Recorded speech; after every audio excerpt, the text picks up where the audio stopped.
I think some of the trends that we're seeing in digital will accelerate.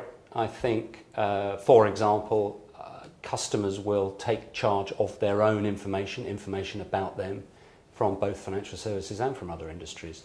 And I think you will start to see a different model where people publish their personal information for the benefit of financial services providers, so that if you like, they conduct a reverse auction. I think concepts around ownership of customer, loyalty will start to break down. I think people will become much more motivated to find solutions for themselves.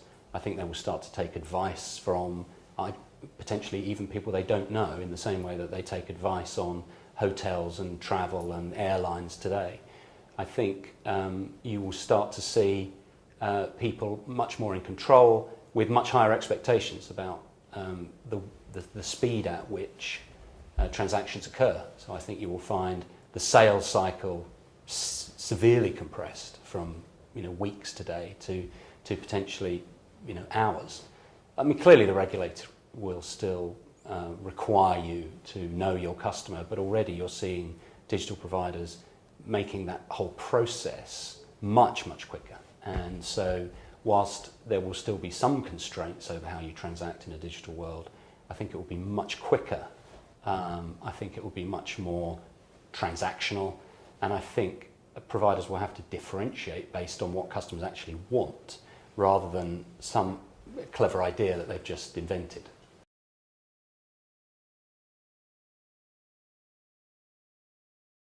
I think amongst the large traditional organisations, Barclays in particular stands out as a digital leader. Barclays has, as you know, developed things like Pingit. They created, if you like, a kind of skunkworks organisation within the group, and that has been relatively successful, but it has been very hard for the organisation to accept some of these ideas that are coming out of that separate organisation. I suppose the other organisation that I know reasonably well is Tesco. The CIO of Tesco Bank said to me the other day, I don't really get why everybody's talking about digital, because for us there isn't anything else. Digital is all there is. Our only channel is digital, and that's all it will be.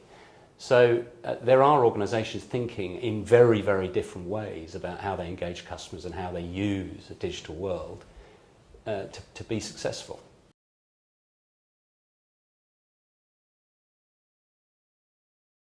So open innovation, I think, is going to be really critical in terms of your other two themes, in terms of riding the consumer wave and having customer enhancing interactions, because you need to bring in people who have good retailing experience, to understand how to sell in a technological environment, and those type of people, allied with the tremendous strengths you've got in terms of the technical detail, could really make a difference.